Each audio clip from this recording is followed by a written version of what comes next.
अस्सलाम वालेकुम स्टूडेंट्स। आज हम स्टार्ट करेंगे क्वेश्चन नंबर 6 एक्सरसाइज 5.3 का। तो जिसमें स्टेटमेंट हम पढ़ लेते हैं कि इसमें क्या दिया गया है। The remainder after dividing the polynomial के रिमाइंडर इस पोलिनोमियल को डिवाइड करने के बाद P of X X cube plus X square plus 7 by this इस जो है वो इससे फैक्टर से लीनियर फैक्टर से पोलिनोमियल का अगर हम डिवाइड करें तो इसका जो है वो रिमाइंडर क्या आएगा 2b आएगा। ठीक है, हमें स्टेटमेंट में ये बता दिया गया है।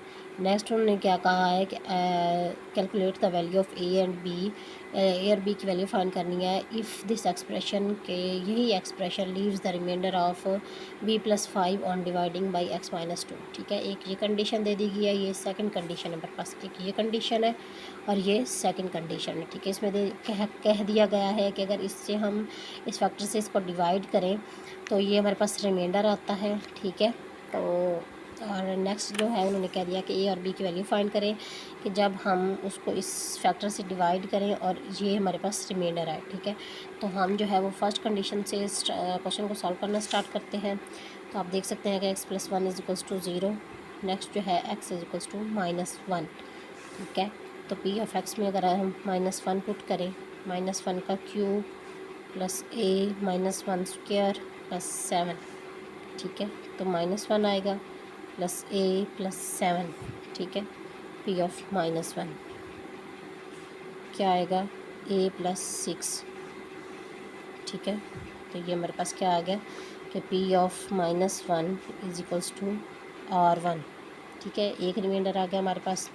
तो पी ऑफ -1 की वैल्यू क्या है ए प्लस 6 और रिमाइंडर 1 हमें क्या दिया गया है 2b।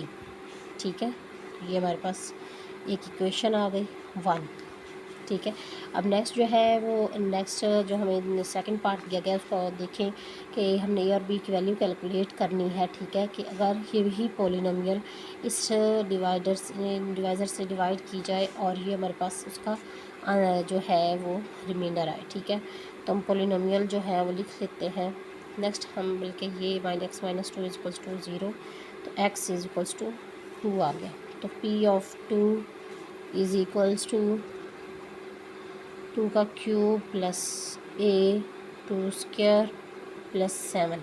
ठीक है, तो P of 2 is equals to 8 plus 4a plus 7। तो P of 2 is equals to 15 plus 4a। ठीक है, तो P of 2 is equals to R2। P of 2 क्या है 15 plus 4a is equals to reminder हमारे पास क्या दिया गया है b प्लस 5। ठीक है, तो अगर यहाँ पर हम देखें तो 4a b इधर आ जाएगा -b और ये 15 उधर चला जाएगा तो -10। This is the second expression 2।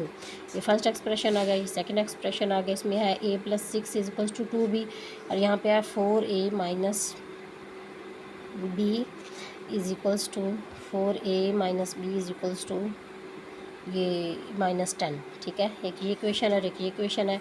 अब हम क्या करेंगे कि हमने ए और बी की वैल्यूज़ फाइंड करनी है। तो यहाँ से अगर हम ए की वैल्यू निकाल लें और इसमें पुट कर दें तो हमारे पास आंसर इजीली आ सकता है। ठीक है, तो हम यहाँ पर अगर पुट करें ये from equation 1 from 1 A is equals to 2b 6 इधर आ जाएगा -6। ठीक है, ए की वैल्यू आ गई तो पुट इन 2 में पुट करनी है। तो 4a minus B is equals to -10।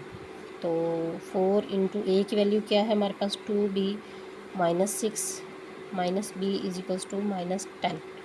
ठीक है, 4 2 ज़ार 8 b plus 24 minus B is equals to -10।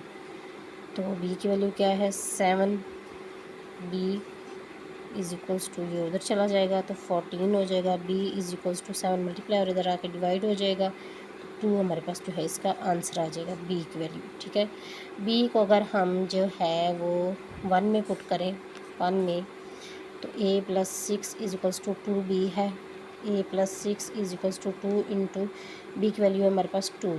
ठीक है, तो a plus 6 is equals to 4।